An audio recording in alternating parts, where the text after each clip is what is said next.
because you see how it can decimate a team for the future. Former UNLV quarterback Caleb Herring up with Cofield and Willie. Some UNLV-related items. First of all, I'll say they've done a really good job this week on social media between Pete Davidson playing hoops over at Mendenhall. That got millions of views. They also did a move-in video for their football team because, the freshmen and the newcomers who transferred in are arriving on campus as we start off June here. Did you get a chance to watch the move-in video as they quickly introduced 30 new players? I did check it out, and it's really cool. I remember my moving day that first summer coming in, and it's a special time. It's an exciting time for everybody, especially the kids who are coming in either from high school or from transferring from whatever college or JUCO they came from. It's an exciting time for everybody to kind of get that first initial reaction to the facilities and to your new home, essentially what it is. So it's a great feeling to kind of get acclimated in the summer. And I've always said that the summertime is the most important time for any football program to make strides and build some camaraderie and some chemistry amongst the guys. And the best time to do it, I think, is when the campus is empty and it's literally just the football team for the most part, outside of some summer school students. But it's an awesome time, and it's a great feeling to introduce that many players at one time. It's a massive group of incoming roster members on that class that moved in. The coaching staff has done a great job since they touched down of getting out on the trail and not just recruiting for this class, but for next year and for future years as well. But this class is, I think, 30 deep, I think, that they had introduced here that are moved in and ready to hit the ground.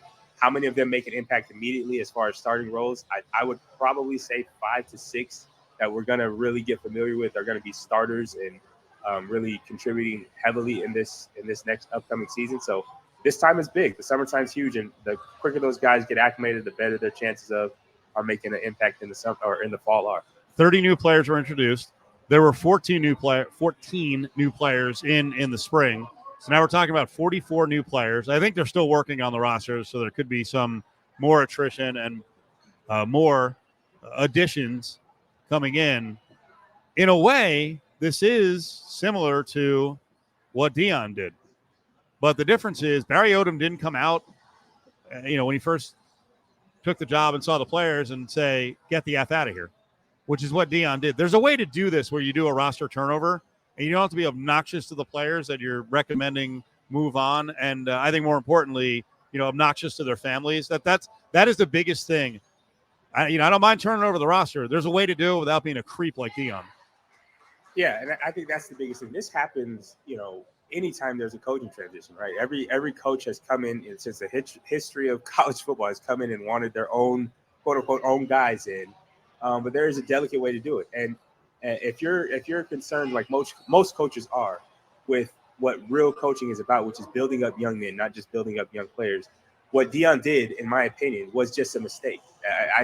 Because you're putting down, whether or not you're going to keep the guys in the locker room, to put them down in the way, so publicly humiliate them the way he did with his own YouTube channel, his own whatever media source he had on that initial press conference, saying he's bringing Louis bags and you might want to pack it up. There's a way to have that conversation.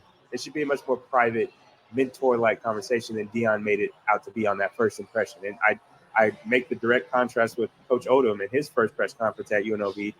He mentioned that he met with players beforehand, and in the press conference, he mentioned how important it is for the guys that were here existing. And he mentioned Doug Brumfield by name several times to re-recruit them and have them as a part and a voice of the locker room to help him in the transition as well. Because the cupboard's not always empty. And that's the case for every university. There's always some talent there to be found. To come in with no real idea of who that talent is without being in the room with them and make those kind of claims and basically excuse people before even giving them a chance. And then also announcing his son as a starting quarterback, which kind of rubbed me the wrong way. Those kind of things are just unnecessary. That's what Deion Sanders did. And I think Coach Odom and his staff have been very respectful, like you said, of the players and their families in this transition. It may not be the perfect fit here at UNLV with the new system and the new staff, but that doesn't mean you have to denigrate or smear the name of some of these young athletes who maybe have a desire to go play somewhere else. I think with the level of attrition that this roster's had, it's been as discreet as possible as far as I haven't heard any disrespect from towards outgoing players from UNLV. There's been great things about incoming players, but publicly there's been no bad smearing of players who are on their way out. Even though there may have been hard feelings about it, there's some guys that you'd hate to see walk away from UNLV. But Coach Odom has not made it a spectacle the way he's turned this roster over. And hopefully he's turned it over for the better and made decisions for the roster that fit his personnel and his scheme best when it comes to the fall. Caleb Herring's with us. We got about a minute left. So I sent you the list of the 44 or 45 new people into the program, all by positions. I noticed a giant haul of running backs, a lot more offensive linemen brought in. We know the defensive backs in the spring. I think at spring practice there were 21. Those have been the positions they've concentrated on. When you looked at that list, did you notice anything in particular? And you're like, okay, that was probably a smart move. You know, they feel like that's a position that needed a lot of competition. Yeah, the first thing that pops up is Donavyn Lester at running back. He's the biggest running back, I believe, now on the roster at 6'2", 210 is what he was listed at. So he's a big guy at running back, which they didn't have a lot of size in the backfield. So that automatically caught my attention. Going to be some more power behind him. He's a speeder. He's a speedster too, kind of a straight line speedster who has that top end speed to make big plays. So that's huge. And then also, we both looked at the offensive line after the spring game and were aware that they would need some help there. So getting Will Thomas, 6'7", 305 is huge. And that I think will add some size along with others. There's a couple of high school names. Obviously, Ed Haynes from Liberty High School here locally is a name that people are going to see on the offensive line. That's probably more of a future projection for that. But no, those two names pop the most for me as far as who can make an immediate impact and what the team maybe needed to address the quickest during this offseason. Obviously, there's a name that pops for me because it's an Arkansas transfer in Landon Rogers. Was recruited as a quarterback, made the switch. He's been a tight end and a wide receiver throughout his career, but he's coming in as a wide receiver, listed for UNLV as a wide receiver. I'm interested to see, kind of intrigued to see what he looks like in that position.